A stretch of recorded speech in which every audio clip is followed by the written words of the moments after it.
எழுத்தாளர் அமிர்தம் சூர்யா பேசும்பொழுது பைபிளில் வருகிற ஒரு வசனத்தை, ரொம்ப பிரபலமாக இருக்கிற ஒரு வசனத்தை வந்து குறிப்பிட்டு அந்த கவிதையை வந்து ஸ்லாகித்து பேசினார்.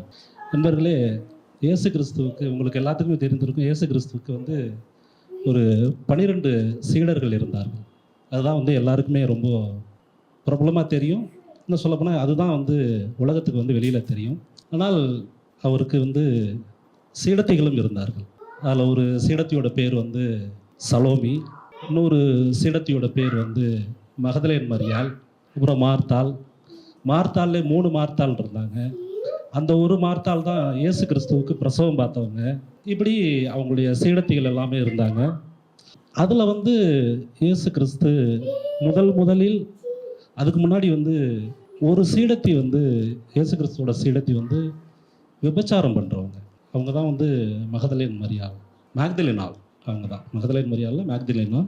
அவங்க இயேசு கிறிஸ்து அந்த யூத சமூகத்தினுடைய ஒரு விருந்து விழாவில் கலந்துக்கும் பொழுது அவங்களுடைய கல்ச்சர் என்னென்னா, அந்த விருந்து விழாவில் கலந்துக்கிறவங்கள கட்டி பிடிச்சி முத்தம் கொடுக்கறது, அவங்களுடைய காலை வந்து பரிமள தைலத்தால் வந்து கழுவுறது.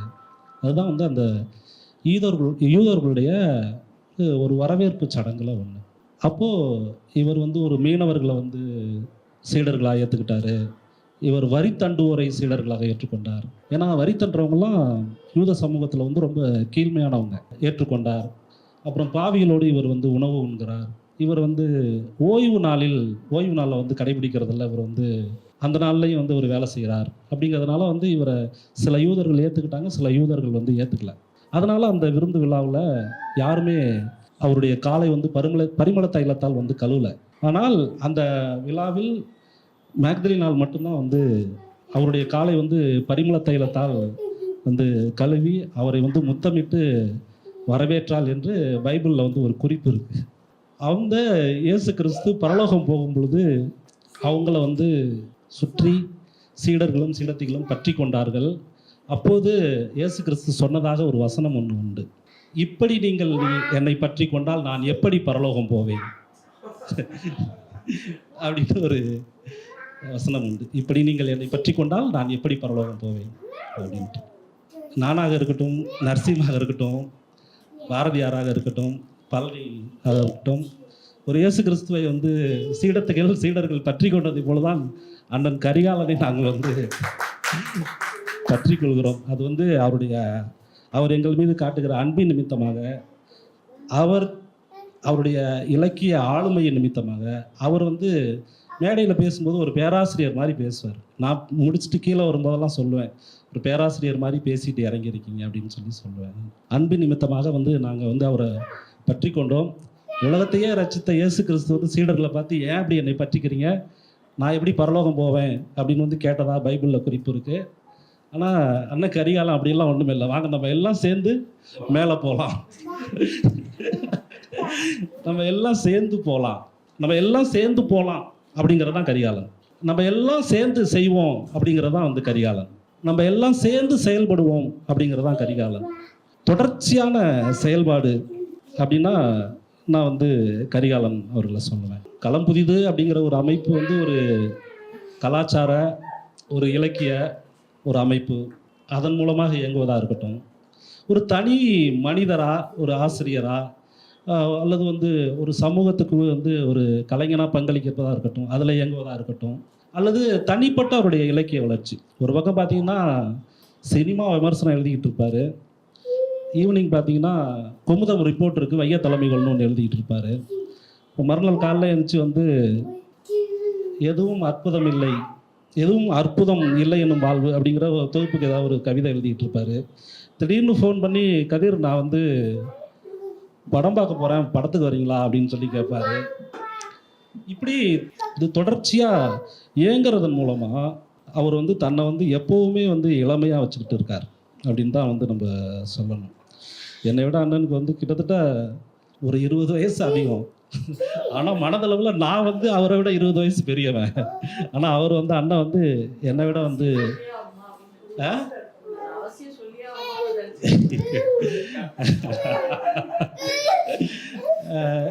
இப்படிதான், இதுதான் வந்து கரிகாலனோட இருக்கிற அன்பு வந்து இப்படிதான் வந்து வெளிப்படும்.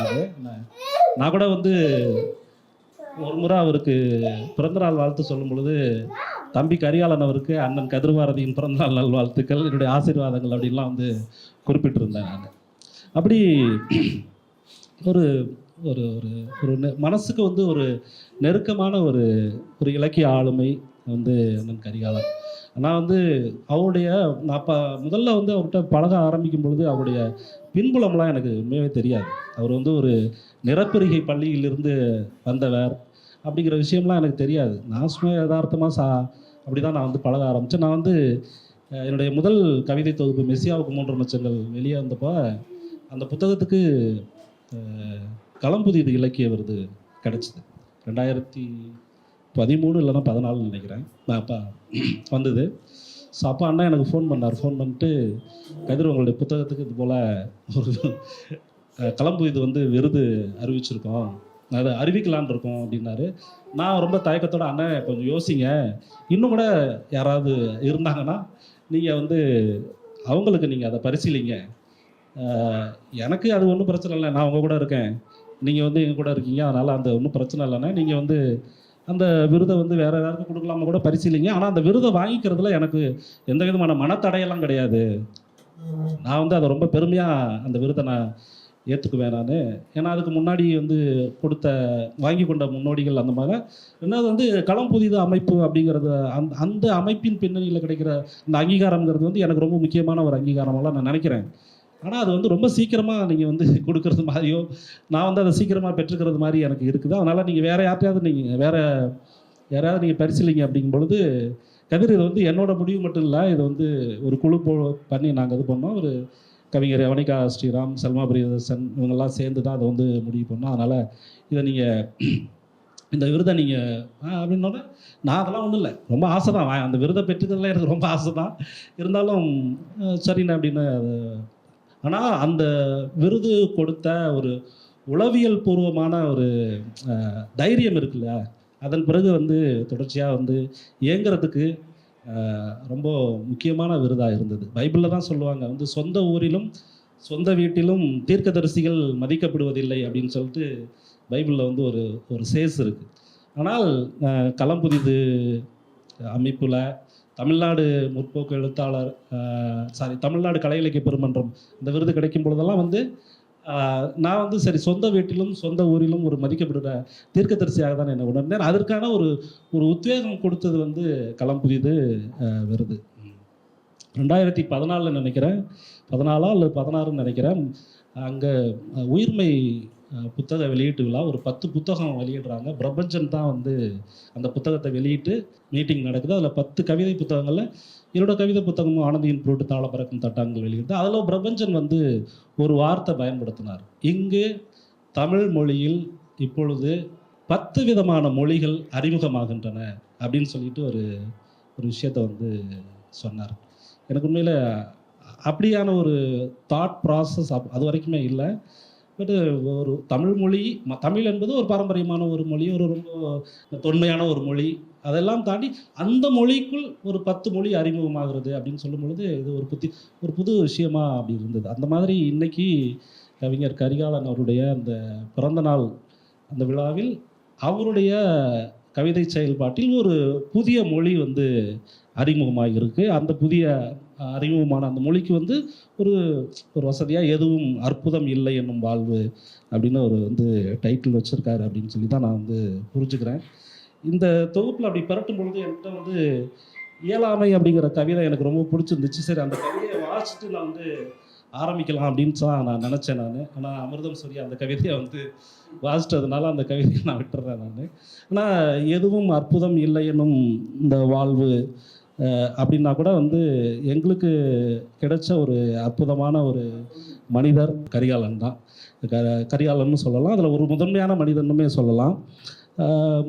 ரொம்ப அண்ணன்ட்ட பேசும்போது எந்த கவனமும் தேவை இருந்ததில்லை எனக்கு.